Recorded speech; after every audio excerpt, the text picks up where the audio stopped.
This boat is mine now. You should be thanking me. Now get off my dock before I have you arrested." She said that on my father's boat. To me. She had no idea the Coast Guard would be the ones arresting someone by sunset, and it wasn't going to be me. She didn't even own a boat. She just borrowed other people's lives like they were hers to take. But she had no idea what she just triggered. My name doesn't matter here. What matters is the boat. 26 feet. White hull, navy trim.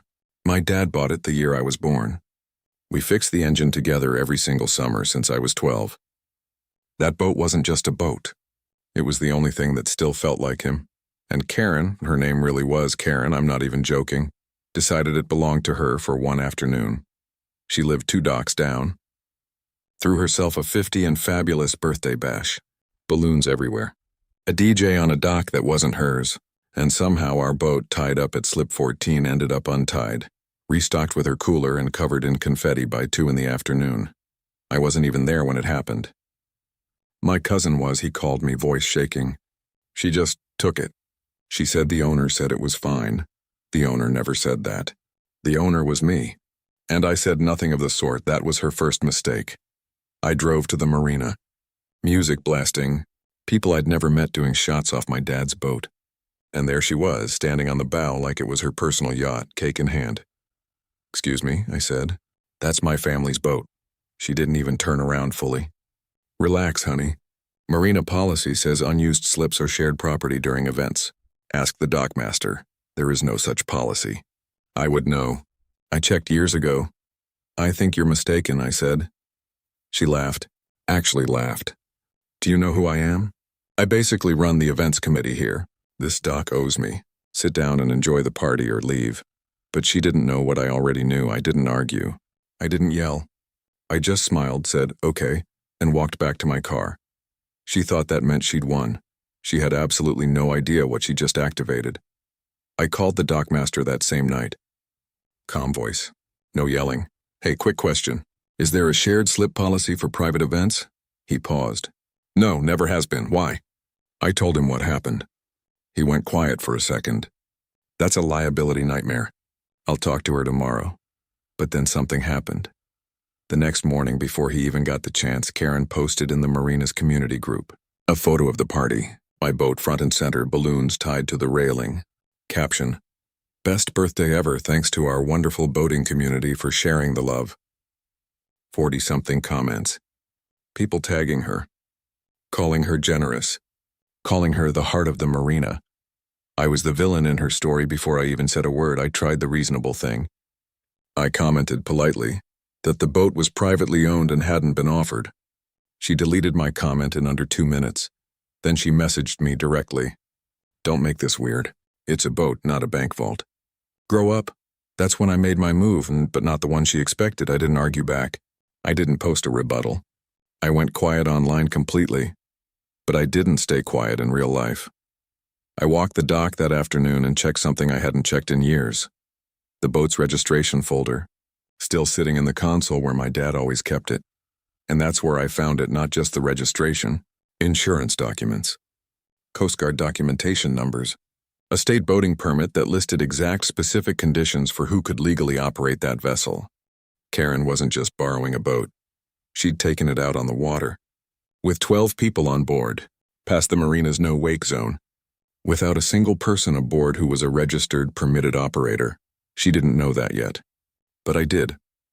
And what I found next shocked even me. I didn't expect what came next. I picked up my phone, and instead of calling her, I called someone else entirely. She had absolutely no idea what I already knew, and by the time she found out, it would already be too late to undo it. I didn't call the police. Not yet.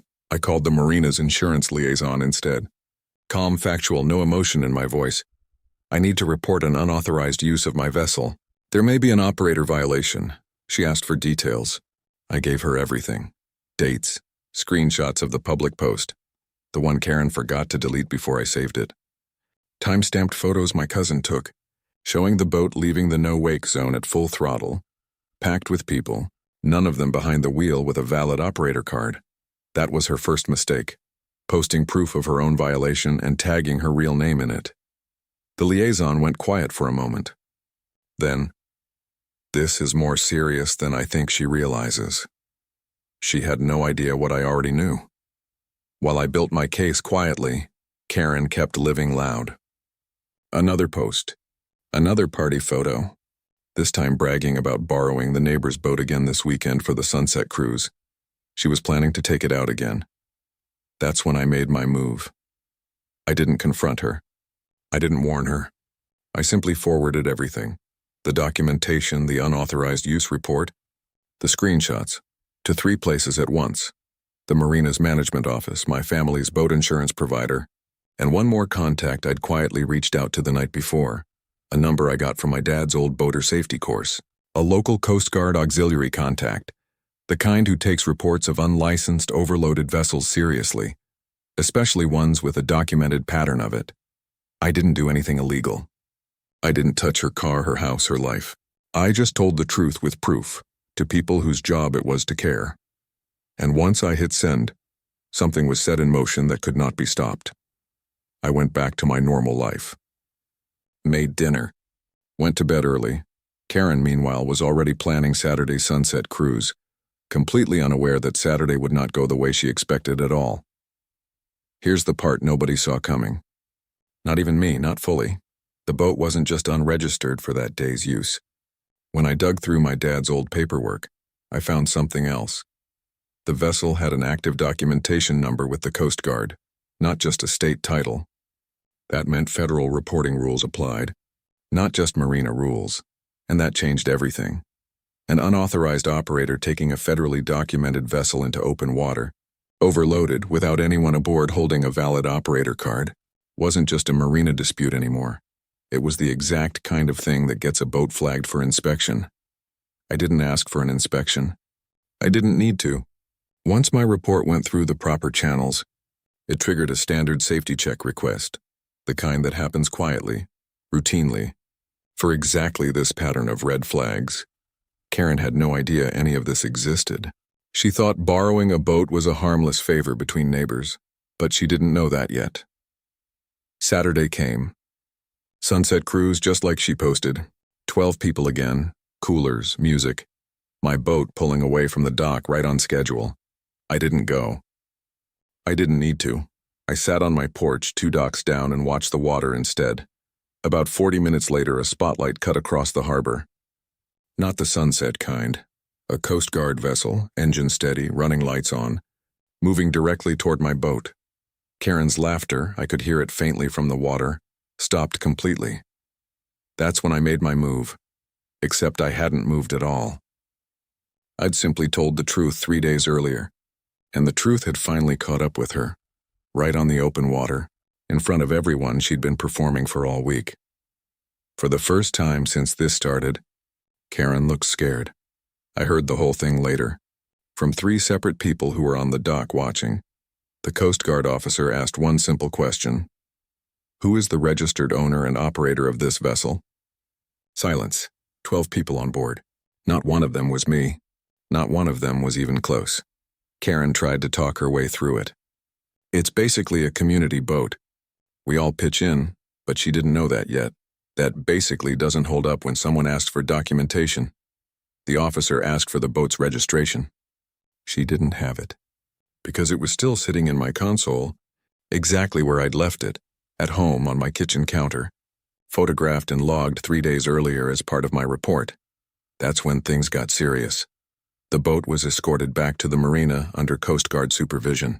Not impounded and not yet, but flagged, documented, and reported for an unauthorized operator violation, plus a passenger capacity concern that hadn't even come up yet.